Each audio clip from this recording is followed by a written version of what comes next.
And now for more about what's being discussed in Dalian, I'm joined by our political and economic affairs commentator, Einer Tangen. Good to see you, sir. I'm not going to ask you about the synthetic meat. Phil. I'm going to ask you about China's economy. What's going on? Well, I mean, the whole point is that it's continuing going on. You know, China is a massive, massive place. You know, this is, you talk about an aircraft carrier and trying to steer it quickly. That's not what China does. It's very much planned. As Chang Wei said, this is all about continuing along on the course. And yesterday what you had was Li getting out there very succinctly, no government speak, just very, very clearly laying out the case for why China will continue to do well.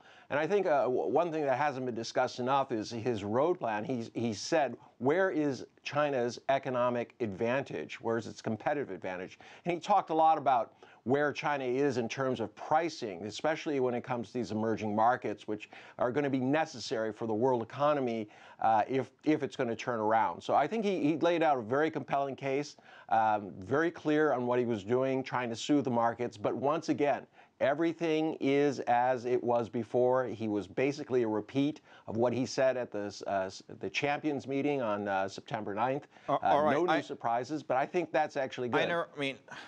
I think that's fine, and we've repeated some of the good news that obviously the administration wants to promote, but there are still skeptics, and many of them are in the West. You know what the skepticism is about. Help us address that. What's going on?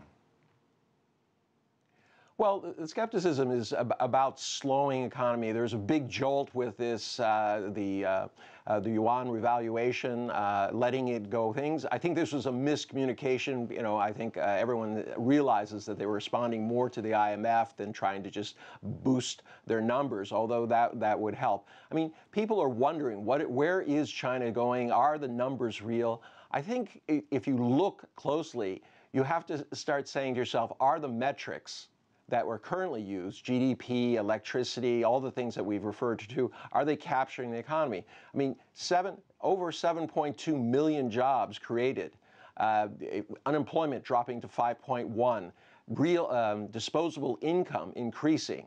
These are all signs that the economy is healthy, but it's not being reflected in the current kinds of metrics that are being used to look at the economy. And I think that's an adjustment. As China changes, so do the metrics. Einer, what about this, all this stuff to calm the markets down? It's been extremely volatile over the last couple of weeks. It appears to have calmed down. I'm just curious, you and I have talked about this before. Do you, first of all, agree with the moves that regulators have made, and would you do anything differently? You know, it's easy to be an armchair quarterback. I think China is learning a lesson in terms of how to regulate markets. Remember, the Chinese stock market is immature. You're not talking about a situation where I can switch to bonds in Europe or do something globally. Once you're in the China market, you're pretty much stuck there. So there's very little diversity. You can't hedge or take positions that will help you out later on as easily. So for the average investor, it was a very, very difficult situation. In terms of the overall economy, I can tell you if you walk around Beijing, if you walk around Shanghai, if you go to the second and third tier cities, yes, you see some problems, but you see people on the street, you see people buying. This is a go-go economy still. I have heard people say that the worst is over in terms of the market volatility, and I've also heard that it could get worse. The experts that you're talking to on the ground there, I'm sure you talked to many of them. What do they say? Well, they don't know what to say. You know, people are talking a lot about it. The fact is, you still have to look at PE ratios. You have to look at the fundamentals. There's been too much emotion in the markets.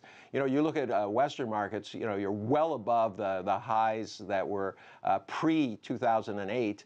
And yet the economy is just kind of chugging along. I mean, this is one of the major problems with quantitative easing. Money has been pushed into the markets. People are looking for yield. They're speculating. This could have a hangover effect. So I expect volatility to continue on. I think there are a lot of people who agree. All eyes right now are looking at what the Fed is going to do a little next week. And it's going to, unfortunately, it's going to be an emotional response as opposed to it. For right now, you know, Chinese, the equivalent of the blue chip stock index, are now, their PEs are down now down to single digits. And that's why you're seeing larger funds, et cetera, starting to average in. This is a golden opportunity. When the emotion is over, it's time for rationality to begin. All right, it sounds like you're calling the bottom over there. Einer, thank you very much. It's good to see you, by the way. No, not at all. All right.